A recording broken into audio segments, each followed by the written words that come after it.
Go live. I'm just sorting out some issues while going live. See, people think business is sexy, but in reality, I live my life 80% in the stress zone. Good evening, everyone, and welcome to this week's live. My name is Jack Henderson, and I will be your host. I could do news, couldn't I? Have you chucked a thing on your story? I'm just about to. Great to be connected. Please let me know when you can chat tomorrow. JH. All right, so everyone, welcome. Has anyone joined? No. 5 people. Five diehards. I'm just going to do a thing on my story. Righto, folks, we are live. We got Uren in the cuck chair. We got Cucko. You can't see him. Click the link right here. We'll go to the YouTube live, or just watch it on Instagram if you don't want the full viewing experience. Righto, folks, we are live. Where'd you send that to, Uren? You sent that to my Instagram. Boom. The link I sent it Copy. to WhatsApp. Yeah, WhatsApp to me meant Instagram. Yeah, I knew it was. Cucko, you can't see him. Click the link right here. We'll go to the YouTube live, or just watch it on Instagram if you don't want the full viewing experience. Righto, folks, we are... Boom, boom, boom. That's live. All right, here we go. Here we go. Now, we'll also go live on Instagram. Fuck, yeah. Let's go. Any questions in the box? It just says, I know you hate Darwin, but... That's it. I know you hate Darwin. I don't hate anywhere. I just like other places more than others. You go live on Instagram. Yeah. I was waiting for my story to post. Fucking hell. It's been a stressful day. It's been one of those fucking days. But guess what? God gives his hardest challenges to his strongest men. That's what they say. Isn't that the truth? Sorry guys, slow start. How the fuck do I go live? There we go. Slow start, guys. Slow start. It's been a big day. It's been a big day in Hendo's Hideaway. Oh, it's going to be a big disaster if I can't get this thing resolved, that's for sure. G'day, Instagram. Anything on there? If not, I'll just start doodling. All right. Happy... What day is it? It's Thursday. Happy Thursday, folks. I got a 6:30, 6:40-ish hard start, fucking finish, sorry. Got to go do a call with a private wealth client. G'day, everyone. It's Q&A time. Put your questions in the questions thing. And then we rock and roll. YouTube, you want the best viewing experience so you can see me doodle? Not genuinely see me doodle, but like see me doodle on the page. It'll be good fun. Banned on YouTube. There we go. Jack's been banned from Amex and he's been banned from... Imagine that. Got one investment. Where to now? Develop or go and buy a unit and wait? Both of those things are horrible options. So why do you only give yourself bad options? Ideally, don't buy an apartment, and buying another one's obviously going to be subject to you having the serviceability to buy that next property. But if you haven't got strong enough serviceability to get a good asset, then I would just sit tight. Passive income, pass more, joins the chat. Welcome, my friend. You know what? I'm pretty sure we earn enough money for us to get some new chairs. I still think Cairns is complete shit. Yeah, Cairns is no good. Don't go there. Don't go to Cairns. All right. Big fan. Thanks, Patel. I'm a big fan of you. Phoebe, g'day. G'day. All right, we got the live here. All right. When you construct your second dwellings or granny flats, is there one standard layout or do you customize the layout for the area or location? All right, it's the first doodle you're going to see tonight. So, it may not be the first doodle you see tonight, who knows? So, when we are assessing a site, that's a nice square, eh? That's probably one of the best squares I've ever drawn. What's... All right, sorry about that, guys. Bit of technical difficulties here. There we go. We're good? There's a paper on an angle. No, it's not. The paper's not on an angle. No, other way. That's closer. But Good to see we did a lot of preparation, We actually. did. Bro, we did Believe it so or not. much. Yeah, it looks good. We on? Yeah. All right. Back to it. Oh, that good? Oh, oh. Fuck, It's it good. lags a lot, eh? Yeah, it's like a 10-second delay. Huh. All right. So when we are buying and building second dwellings, if this is where, say, the existing house is, do you recommend handwriting setting neater? I do. It's very neat. We have 14 designs for second dwellings, which is obviously a lot, but there's so many. Oh, Peter Murley's calling me. Oh, that would be the Amex person. Fuck. Gotta wait until tomorrow. Yeah, so we have 14 designs. Now, with a second dwelling like this, because there obviously is not a lot of room here, we would generally put one here, like this, boom, boom, boom, yam.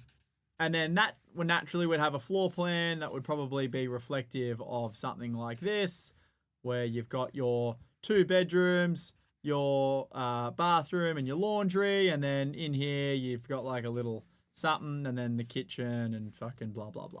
All right, but if the block was a different shape and we needed to put it in here, for example, we'd probably have something that would be a little bit longer and a little bit different floor plan. So we have designed 14 different floor plans for many different blocks, shapes, sizes, etc.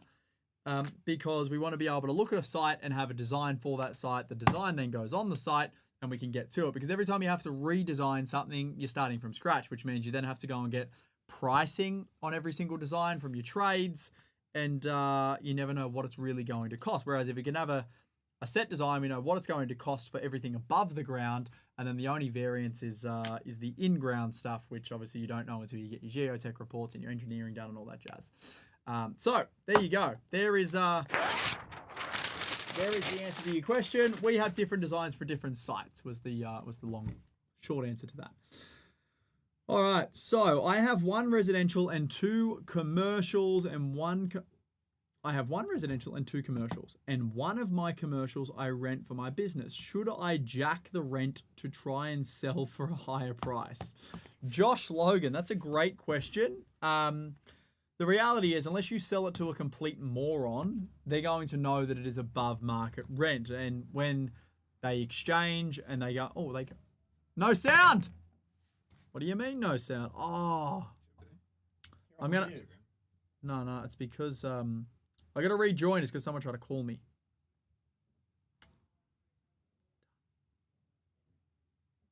Fucking hell. It's not my day. I guarantee I got a parking ticket. That's always a way to end my day off.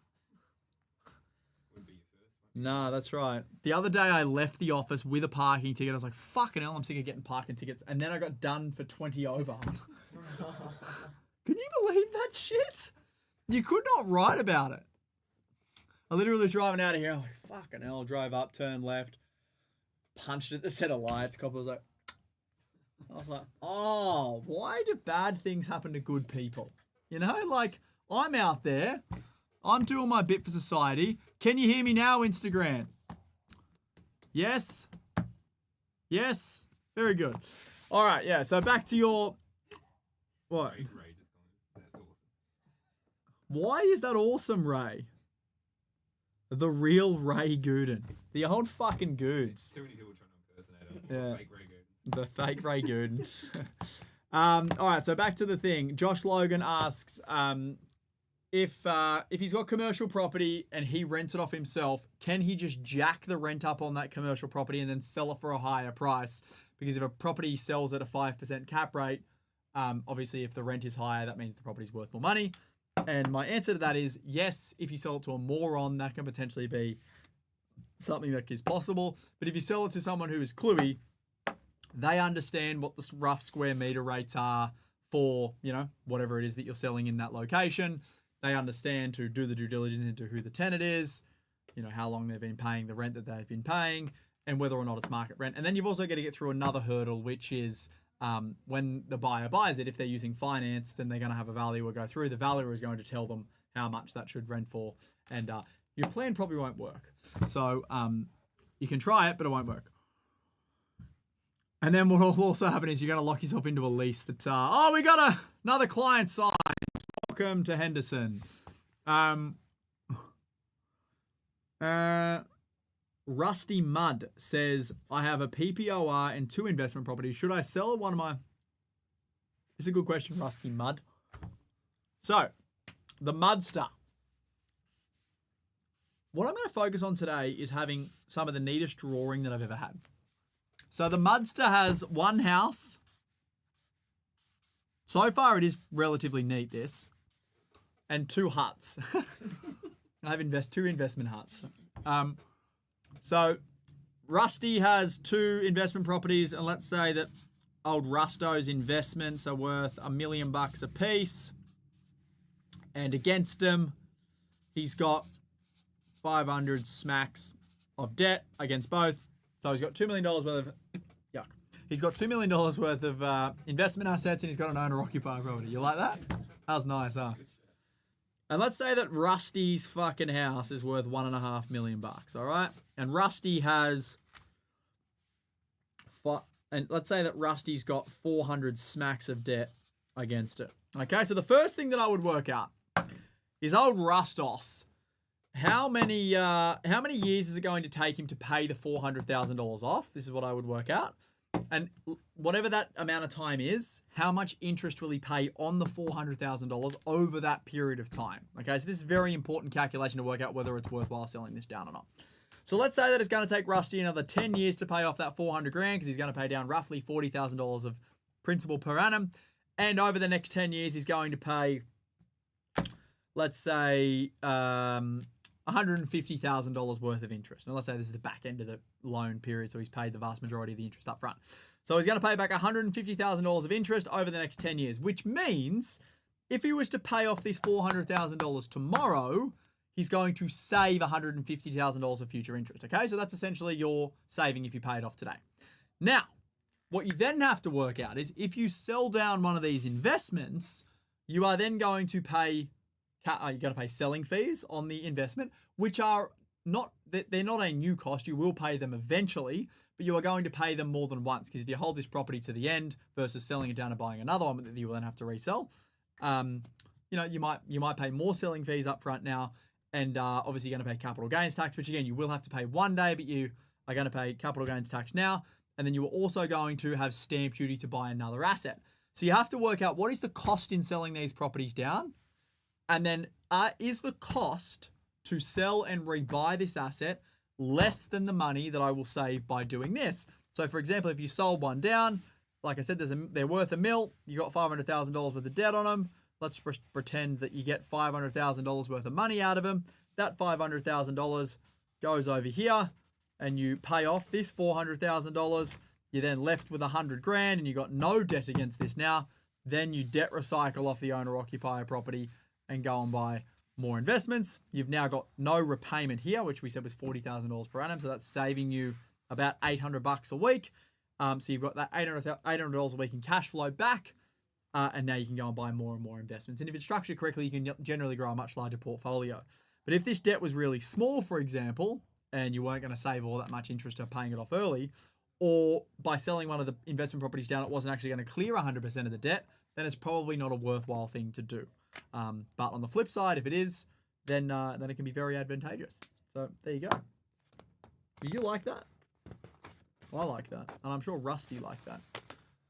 Rusty Mud. What a name. I'm 25 with $0 in savings. All right, great start. How do I build a $50 million property? Righto, let's do it. 25, 0 savings, 0 assets, $50,000 hex debt, and my girlfriend and I have combined income of 200 grand. All right, well, the good thing is you've got good income. Fuck yeah, Joel, that was good shit. What would you recommend us doing to maximize the amount of property we can buy in a 10-year period? All right, so the first thing that you need to do is get from $0 in savings to 10 grand. So that's my first challenge to you. Don't worry about the hex debt. I would leave the hex debt as is and just work on consistently saving, because what you need to do is you need to get in the habit of constantly putting a certain amount of money away, and then you'll start to get momentum and you'll start to enjoy it a little bit more. Good? Juice? Good. Oh, right. He's there. That's good info. Thanks, Goods. Where the fuck is Ray? Is he here or is he at home? Oh, he's here.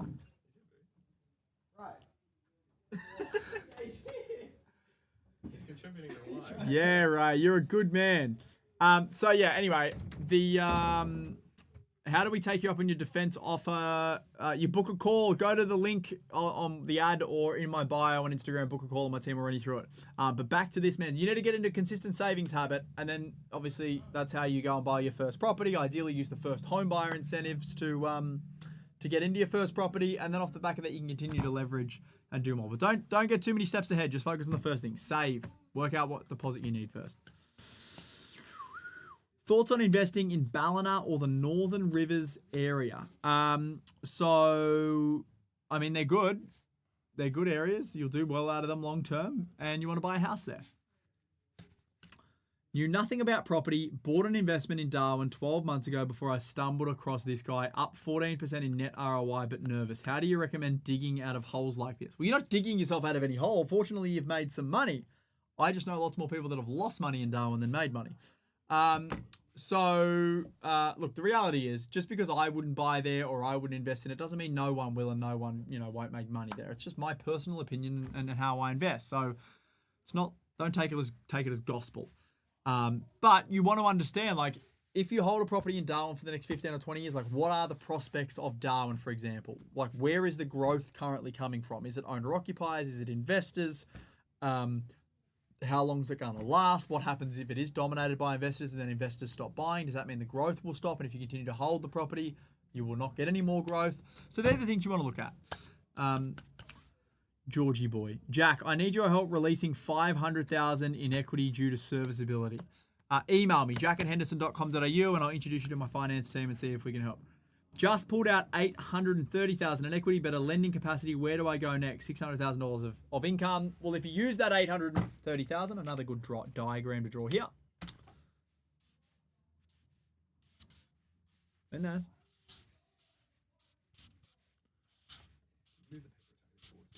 this way.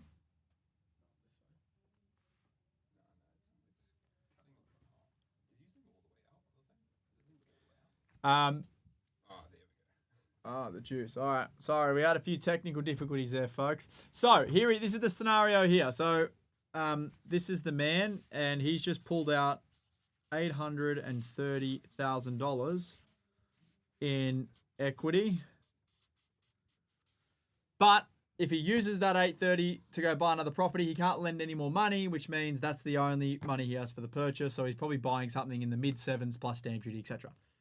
Now, this is where, if you understand finance, you can set up a proprietary limited company, and then what you can go and do is you put that equity in here. So now you have $830K in an entity, and that $830,000 can then be used as a deposit to go and buy a commercial building.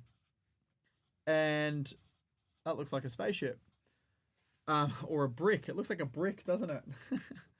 So you can go buy something commercial. Now, generally speaking, this will be a 30% deposit on whatever you buy. So $800,000 is 30% of roughly $2.5 million. So you're going to be able to buy an asset for $2.5 million. Essentially what they do is they use the rental income that the asset is going to be producing to service the debt. And that's what gives you the serviceability. And they don't look at anything external to the entities. This is what a lease stock loan is. So if you've got equity in your personal name, put it into an entity, use that as cash for the deposit, and they'll lend you the remainder of the money. That's how you can continue to buy without needing personal serviceability. Sorry. Whatever the fuck was in that pasta, it's in my teeth. Is this going to be available to rematch? Rewatch, I'm hoping you mean? I don't want to rematch anyone, all right? One match is enough. Yes, it will be. How to minimize the CGT on investment properties? Great fucking question to draw. So, here we go. Investment properties. Let's say that they've been sold and you've made a $500,000 CGT. That's a capital gain. And the tax on that $500,000 will be, say, 23%. sorry, 23.5%, because we're assuming that you've made a $500,000 gain, 50% discount, which means instead of paying 47%, you only pay 23.5%. 23.5% on $500,000. This is quick maths, is roughly 120 grand, let's say. All right. I should have been an accountant.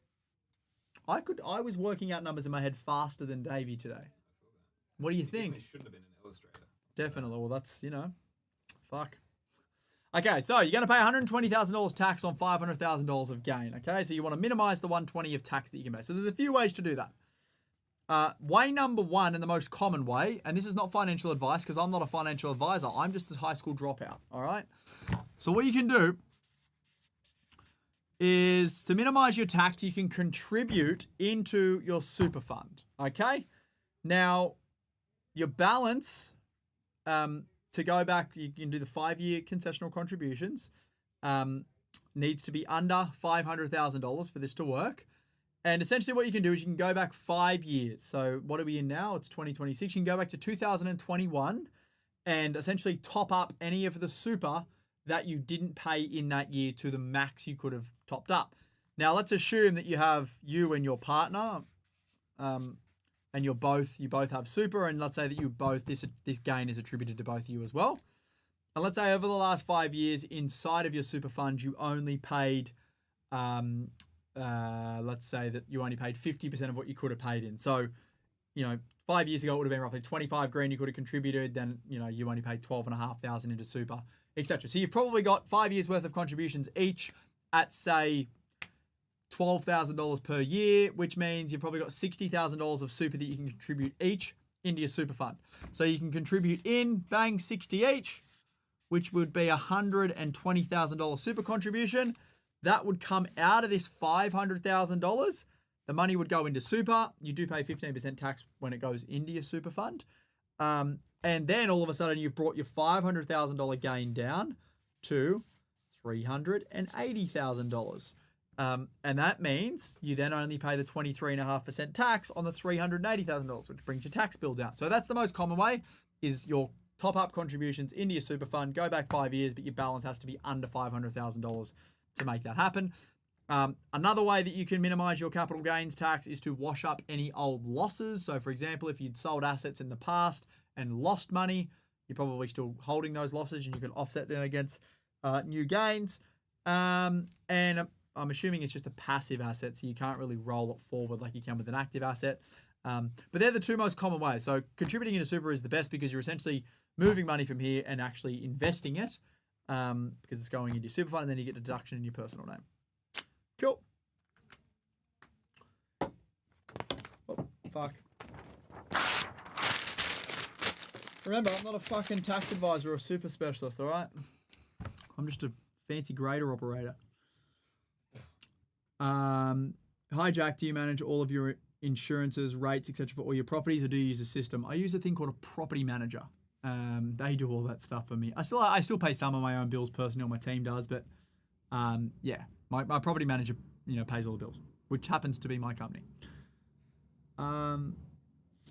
Would you purchase an investment property before the end of financial year to save the CGT and negative gearing benefits? Well, no one knows what's going to happen. All the stuff you're reading in the newspaper is just rumors.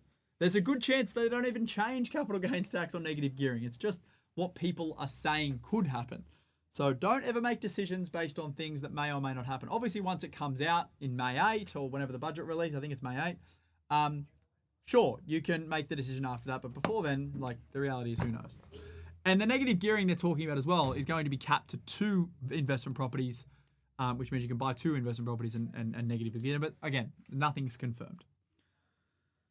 How to buy your first home early.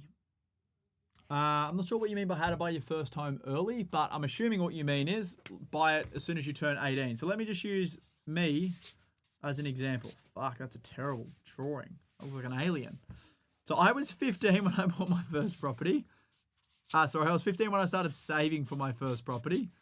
And I bought my first property at 18. Now, I bought the property for 720 smacks, 720 gorillas. And essentially, if I would reverse engineer that to right now, what I would do is I would go, well, if I need a 5% deposit of 720,000, I'm assuming that's about, 36K. Let's round up to 40K. So I need to save $40,000 between the ages 15 to 18. Okay, so I've got 16, 17, and that's 18. So this is me at 16, and this is me at 17. So if I've got 1, 2, 3 years to save $40,000, what I then do is I divide that by 3. Let's just round up and say I need to save $15,000 a year to get to my $45,000 or $40,000 to $45,000 goal. That means every year I have to save $15,000.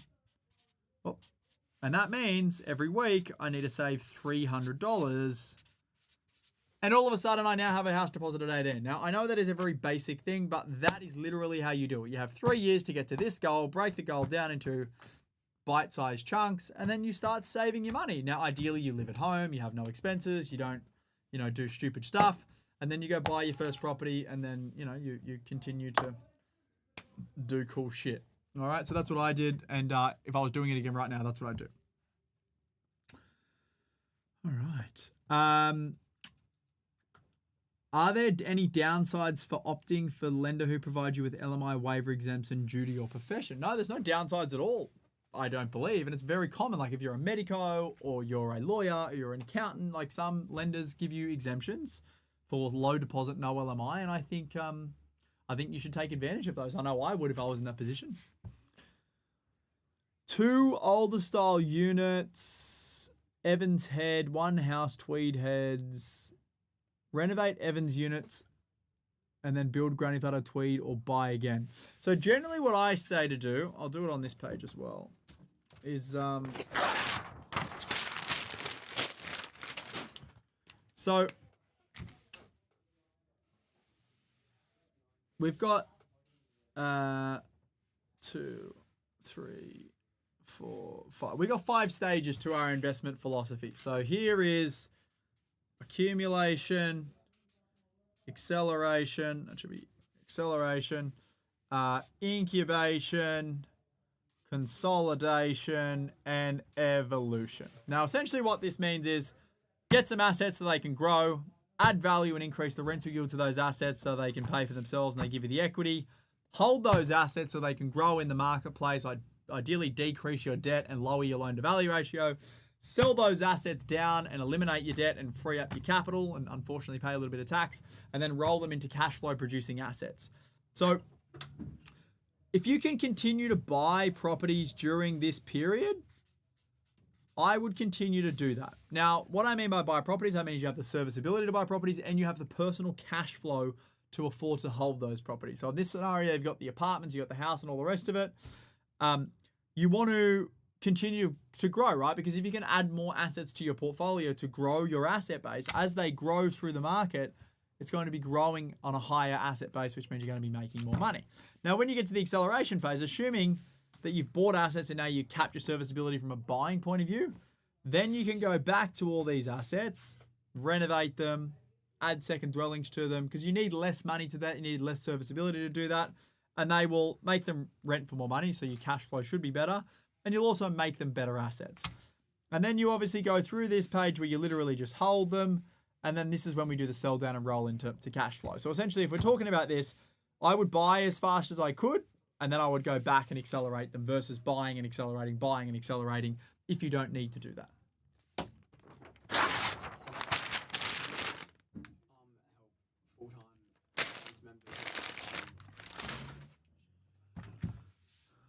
Do you work with serving full-time defense members or reserves part-time?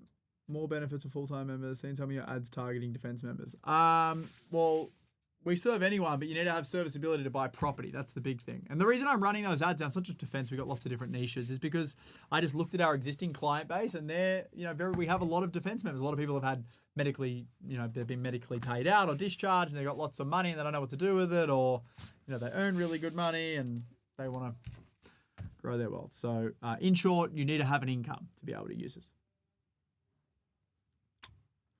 Parents want to sell investment property value 700,000, debt of 300 to give the profits to their children so they can buy their own investment properties. What would be the best method to save on CGT? I literally just went through the CGT thing, but there's really like no massive thing that's going to happen. The best way to be able to give your kids the money without paying CGT is to just release equity from the property and then give it to them as cash. Obviously, what's going to then happen is you're going to have interest repayments associated with that debt. But that's the only way you're going to avoid CGT is by not selling. If you sell, CGT is going to be applicable. If you want to minimize that CGT, you can use superannuation contributions to minimize it. And there's a few other bits and bobs you can do, but very hard to eliminate it altogether. Do you see value in the Logan? Absolutely. We buy a lot of properties there. So we think it's a great area. All right. I have a property worth $850,000. I owe $215,000. I have $50,000 in savings, and I have $85,000 worth of redraw. I can access. I live in my house. What is the next step? Fucking hell, that was detailed. I have 2 cats. One's Mary. One is Greg. They eat at 7 p.m. You going? Yeah, I got an assignment. What the fuck, bro? Set it up. See you, Kako. Thanks, bro. Take care. Enjoy your assignment, all right? Take care. You're a good man. Just me and you're in. Last man standing. What you should do is, you're paying down your owner-occupied debt, which is great. So well done on that. I'm assuming you've probably got a lot of borrowing capacity, which is good. If I was you, I would leverage off my property and I would go and buy investments. What you've done right now is you've paid down the debt on your property, right? You got something worth $800,000. You've now only got $200,000 worth of debt on it, which is great. But you're only growing every year by $800,000 or the growth on that $800,000. And you're only saving money based on how much you pay off the debt, right? You're only saving that portion of interest. If you grow and you go buy another property, you now have double potentially the capacity to grow your wealth. And if you buy another one, you might have triple the capacity to grow your wealth. There is an infinite amount of money you can make, and there is only a finite amount of money that you can save. So I try and be very much in the make bucket, not the save bucket. Selling investment to pay down home loan, $250,000 debt, or take out equity and debt recycle with existing tier. If you can hold all three, that would be the best option. But if you can't afford to hold all three, then debt recycling can absolutely work.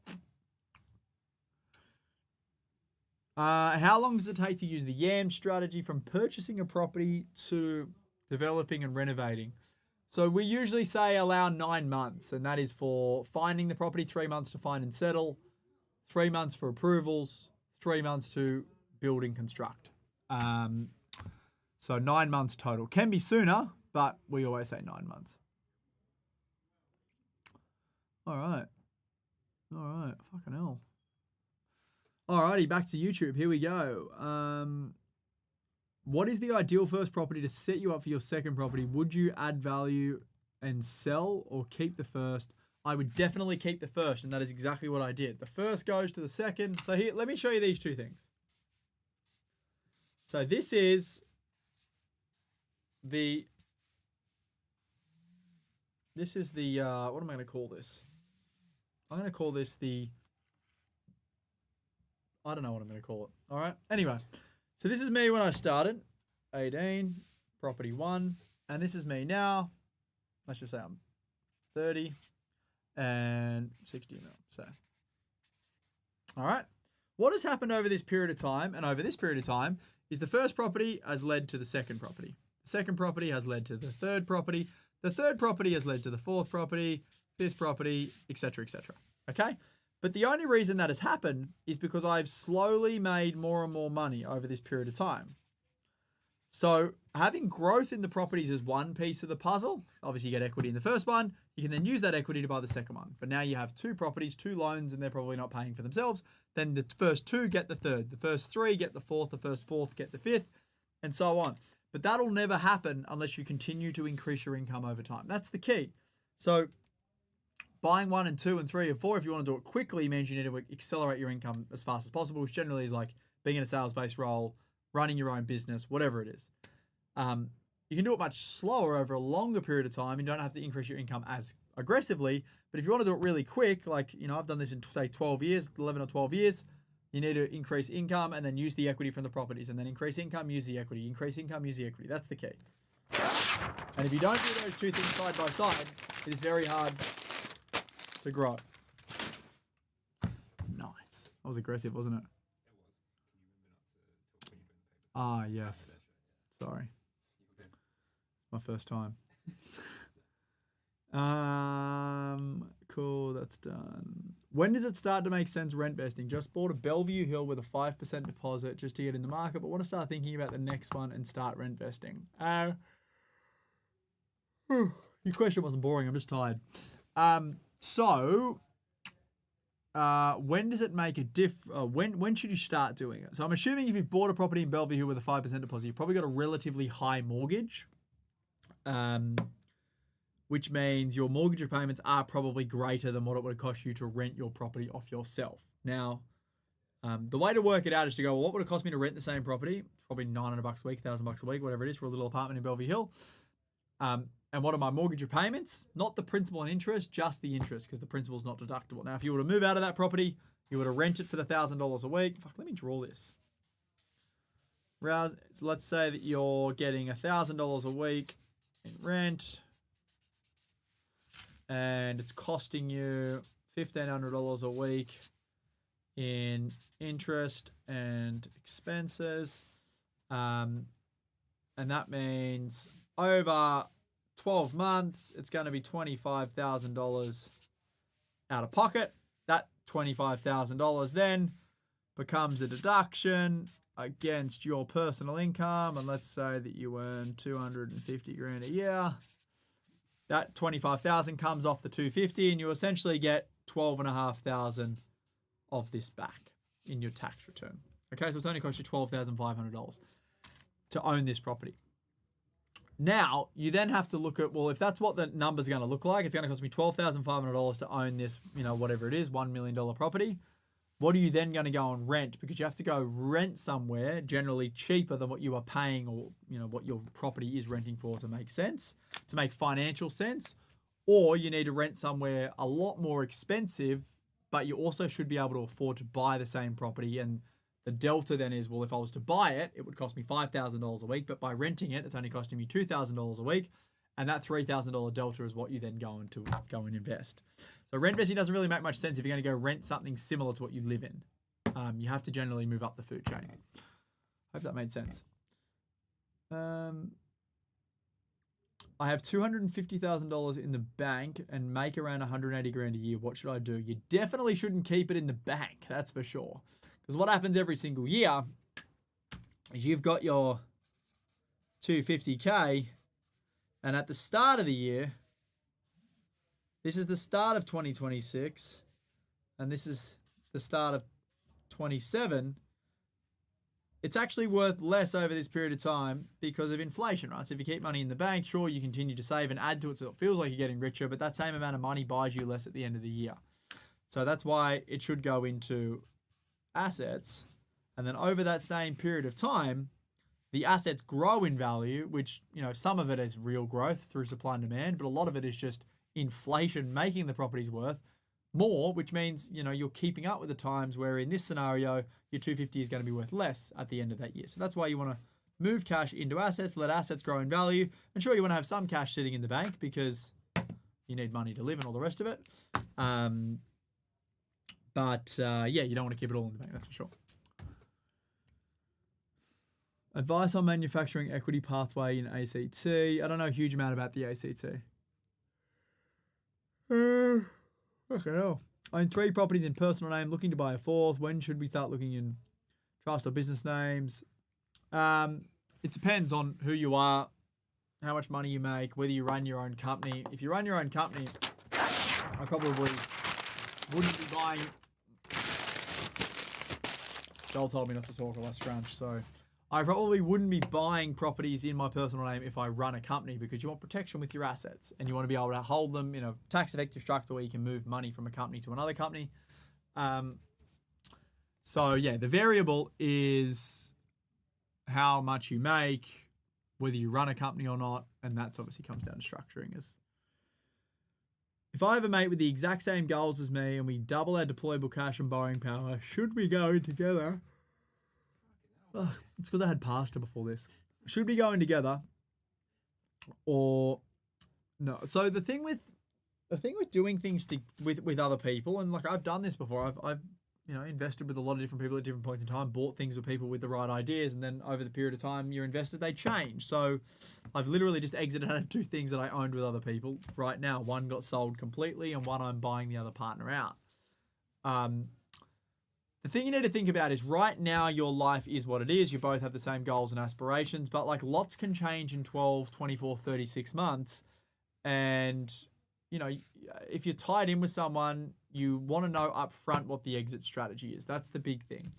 So if you're tied in with someone right now and you're like, yeah, we're going to buy 10 properties over 10 years, let's go and do it. And then in year 3, it changes. Someone gets a partner and they go, hey, I don't want to do this anymore. I want to go buy my own home. I want to have kids and all the rest of it.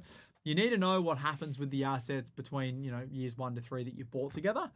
Because the reality is if you've bought 3 properties maybe in the first 3 years and then it's not the same after that, if you then sell them down, you've got the selling costs and all the rest of it, you may not even make much money. And if you can't afford to buy the other person out, then that might be the only option. So yes, in theory, it can make sense to go and do things together. But like generally speaking, to do things together for a long period of time, especially if you're young, probably won't work. So I would look at it through the lens of like, hey, we're going to buy one property together and we're going to renovate it and we're going to sell it down and we're going to split the money. And then if we want to do another one at the end of it, let's do that. Because like I said, lots of shit can change. When you go into a joint venture for property development, what would be the best structure? Fucking great question. So there's 2 structures. 2. The first one would be a unit trust.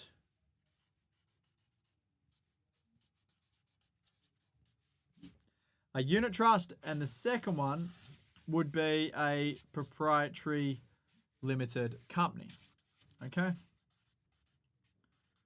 Now, the reason you would do both of these versus any other alternative is because with a company, you can have shareholders, right? So you could have 33%, 33%, 33%, and then the shares can be owned within, your own trusts. But the ownership is clearly defined, and 33% in, 33% comes back out with the sale, and that can get distributed to wherever your profits go. And the unit trust is exactly the same. So you've got, let's say you've got 100 units in the trust. You can then own those units through your own entity, and they can be even or uneven. So someone might own 60%, and then the other, 40% can be split between 2 people, whatever. But they're the 2 best structures, and which one is better for each scenario depends on what the asset's purpose is. It sounds like you're going to be developing them, so you want to understand, well, if I sell it, am I better off paying capital gains tax through a unit trust? Am I better off paying company tax through selling it through a company? Where's the money coming from to fund it? Is it coming from our trading entities, for example, or is it coming from personal funds? All these things matter, but they're the 2 structures that I personally use and, generally people should consider.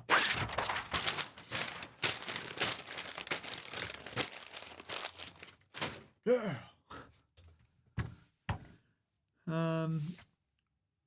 Mate, using a rent vesting scheme, agency costs 20k per house they purchase for him, and they find him tenants after he has multiple houses they sell. Mate's using a rent vesting scheme. The agency costs 20k per house. They purchase for him and they find tenants. After he has multiple houses, they sell to pay for a house in full after 8 or 10 years. So it sounds like what's happening is he's using a property agency or advisory firm. They're buying him properties and they're saying, allow those properties to grow in value, then sell the investments down, and then with the proceeds, go and buy your own home. Can work, sure. Yep, not sure. Thoughts? Like, yeah, it can work. Absolutely. I think what you offer is a better idea, but would you say your system is better? I don't even know the system. The system just sounds like they're buying properties, which is great. But, we focus on buying assets we can add value to, increase rental income on. And that's the niche we play in. And we tell people ideally not to buy their own home unless, they're paying a big chunk of it in cash. And if they're not, and they don't have a desire to, just continue to rent and invest and let the investments pay for your rent. If you had $8 million in cash, would it make more financial sense to say buy 4 assets with $2 million equity and a bit of debt on each asset, or investment, or buy an $8 million asset PPOR? That depends on the outcome you want. So like,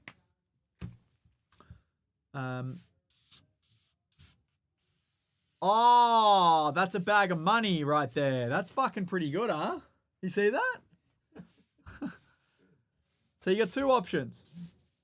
Option 1, buy your own home. Yay. Happy man because you've got a big house. Option 2, buy many investments. So the 2 options, this is how I look at them. This one is safety because you own your own home, but no income, which is sad face. This option is less safety because you rent, but you have income. Okay? So essentially, if we've got 8 gorillas up here, $8 million bucks, if you put that into your own home, amazing, it's worth $8 million. It's probably going to be worth $20 million in 20 years' time, but you still have to get up and go to work tomorrow because you don't have any income. This is assuming you don't have any other stuff going on, obviously. I'm assuming you just got $8 million inherited to you, and that's where you are. Where this $8 million bucks, if you put it into, let's say we did $4 million bucks into resi assets, and we leveraged 50%, so we got $8 million worth of resi assets. And because those resi assets were only 50% leveraged, so we took on 50% debt, we put in 50% cash, they pay for themselves, and that's your growth. Not growth. You see, what we did there by having $8 million in resi is we have the same residential asset values we had over here, but because we've taken on a little bit of debt and they're generating income, they pay for themselves. Then what we do, because we want a little bit of income, is we use the other $4 million to go and buy an $8 million commercial asset. Okay, same thing, 50% debt. Let's say that $8 million commercial asset is generating us 6%, so it's generating $480K of income. And then we're going to pay interest, right? We got $6 million of debt, $4 million of debt at a 6% interest rate, which is 240 grand. 6% interest, it's 240 grand. And let's assume that the tenants pay all the outgoings like a childcare center. We just bought one of these in Brisbane, actually. So essentially, we have 2 scenarios side by side. You let me know what you think is better. In this scenario, we've taken on no debt, we've just bought our own home, and we have a beautiful big house that is worth $8 million bucks. Awesome. We have to pay rent, but we have no income. Okay? That's scenario 1. If that's your thing, amazing. That property is going to grow in value over time. Cool. In this scenario, we have an $8 million resi portfolio, which we put in $4 million in cash and take it on $4 million in debt. And because it's 50% leverage, the rents are covering the mortgage. We have an $8 million commercial asset, so we've got $16 million in assets now versus 8. Because that's 50% leverage, it's bringing in $480K of gross income, or net income, but pre-interest. We then pay $240 of interest cost, and we then have $240 of income. That's coming to our back pocket. This guy here is stoked, $240. Yay! And that's like, what's that, $6 grand a week or something like that? Let's say that out of that $6 grand a week, you go and spend $3K a week on rent. $3K, you'll get a pretty fucking cool pad. And you then have $3K for spending. Pretty good, right? They're the 2 scenarios side by side. Which one you choose is your complete choice, but what I would choose is this one right here. It makes the most amount of sense. You got diversification versus having all your money tied up in one thing.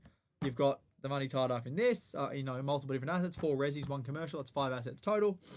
You've got a bit of leverage, so your wealth is growing. You've got income. All is good.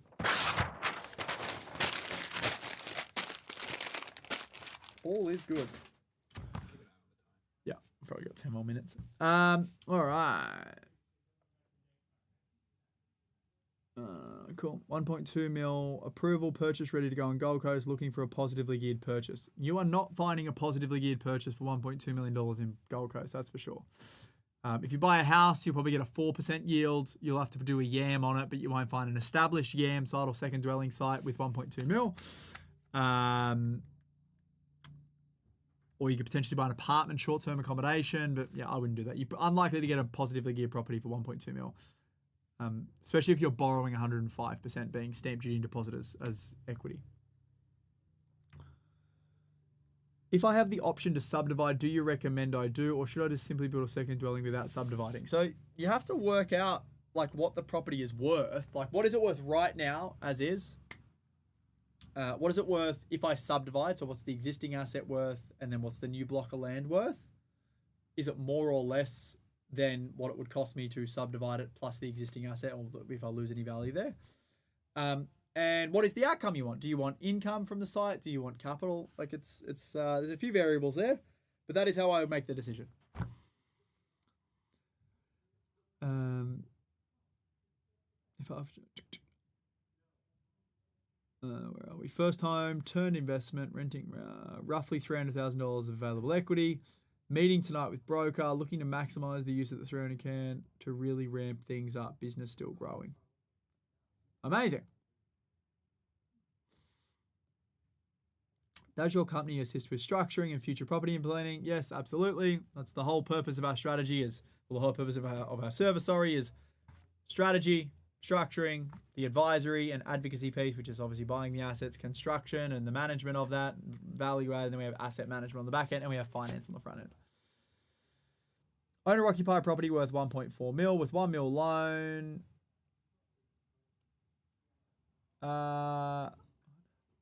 With 1 mil loan, including $200,000 equity for $790 investment. Sell and reinvest $400K due to slow growth. Depends on how long you've owned the property for. What the property is, where it is. Do you think it's going to do well long term, or is it just a slow period at the moment? That's how I'd make that decision.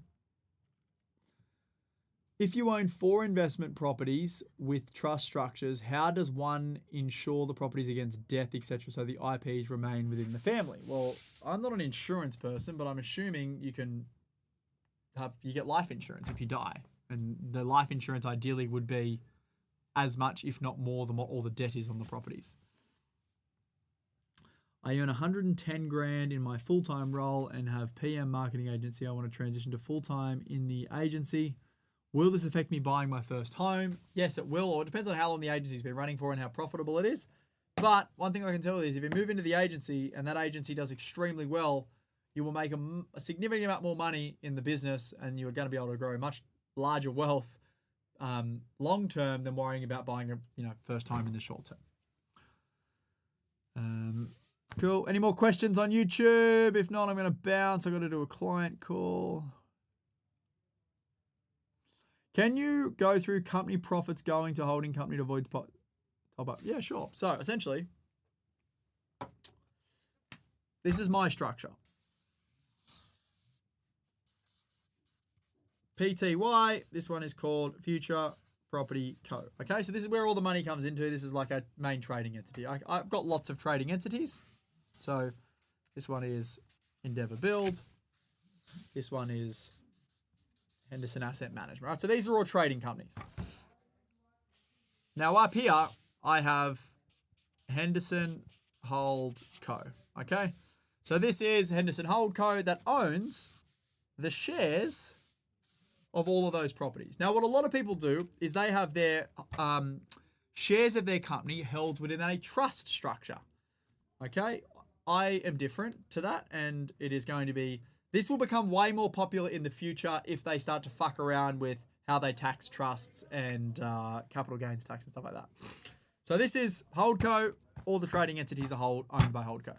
Now, let's say that I make $1 million here, I make $1 million here, and I make $1 million here. Fuck me. So there's $3 million of profit there. Okay, this is pre-tax profit. I would then pay 250 grand of tax, so there's 750K, 750K 750K. That's 25% tax that you pay within a trading company.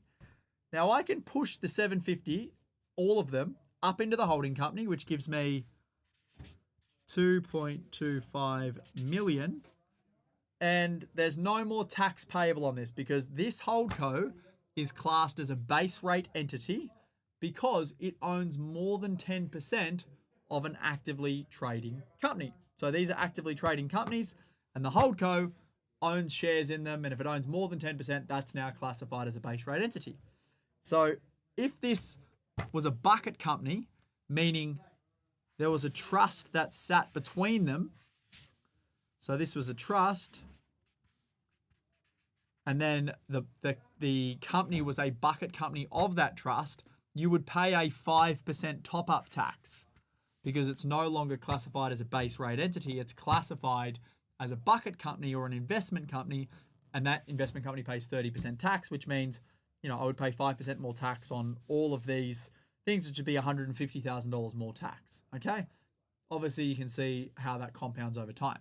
Now, because the money's sitting in this holdco, if I have an investment company over here that I want to go buy some real estate in, I can just loan this money from holdco to investment company at a 0% interest rate and not pay any more top-up tax. And then over time, as this in real estate grows, I can refinance and pay the money back to holding company, eliminate that loan, and Bob's your uncle. And it also removes the money from your trading companies, which is obviously where all the risk is. So you push the money up into a holding company. Like all big companies are structured like this. So it's not a new invention. It's just people don't understand it. So that's how it works.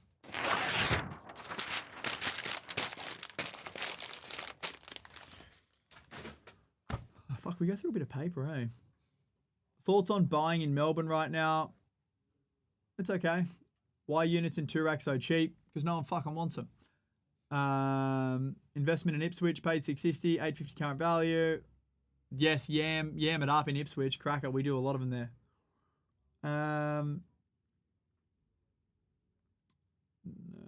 Building in Kenthurst, 4 mil owner Rock, live in Marsden Park, 1.31, all personal names. Should I move into trust? I run pizza shops in Wilbo. Father, it contractor. Pizza shop in Wilbo. Fuck yeah. Is it the pizza shop in Wilbo that is next to where Chong's and like the news agency and all that is? If so, very nice. I have actually a goal to buy that little shopping centre in Wilberforce. I love it. That was my local. All personal names, should we move investments into trust or company? Cost to move assets. Cost to move assets is generally not worth it, so I probably wouldn't move existing assets. But moving forward, I probably wouldn't invest in your personal name. And being a company owner, if I was you, I would invest in a company structure, not a trust. All right, last couple of questions, and then I got to bounce. If there's anything else, fire away. If not, you'll find the full recording of this live on my YouTube channel. For anyone who's on Instagram, the best way to watch these lives is actually on YouTube. The link is on my story. I put it up there before every time I go live. But yeah, this full video will be on my YouTube channel where you can watch through all the questions. If I answered your question, you'll obviously be able to watch it back. And we'll be back again next week. So enjoy that. You ran anything else? Oh yeah, if you didn't get your question answered, a few things you can do. One is comment on the video when it goes live and I can answer it. That gives us content to film during the week. Second thing is to hold it and come back next week and I'll answer it. And the third thing, you've got a way higher chance of getting your question answered on YouTube because I read the comments. It's up next to me here versus on Instagram where it's just like I can just see all these people join. Cool. Until then, folks, have a great week. Enjoy the Anzac Day long weekend. Be good to your mother and make sure you put your socks on before your shoes.